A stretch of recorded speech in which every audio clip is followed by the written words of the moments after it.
কৈলাসহরের ঊনকোটি কলাক্ষেত্রে অটল বিহারী বাজপেয়ীর জন্মশতবর্ষ পূর্তি উপলক্ষে অটল কবিতা এবং সাহিত্য উৎসবের উদ্বোধন করলেন রাজ্য সমাজ কল্যাণ সমাজ শিক্ষা দপ্তরের মন্ত্রী টিঙ্কু রায়।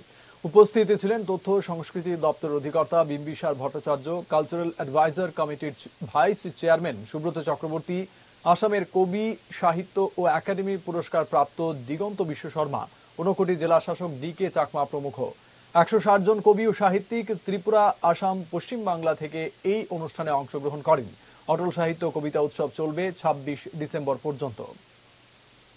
ওনাকে বিভিন্নভাবে বিভিন্ন আঙ্গিনায় ভারতের সংস্কৃতি, ভারতের শিক্ষার সঙ্গে তুলনা করে অনেক কথা বলেছেন, কিন্তু আমি একজন রাজনীতির লোক হিসাবে, রাজনীতি কর্মী হিসাবে আমার কাছে তিনি আদর্শ পুরুষ, তিনি রাষ্ট্রপুরুষ এবং রাষ্ট্রবাদী একজন নেতা শুধু নন, আমাদের পথ প্রদর্শক।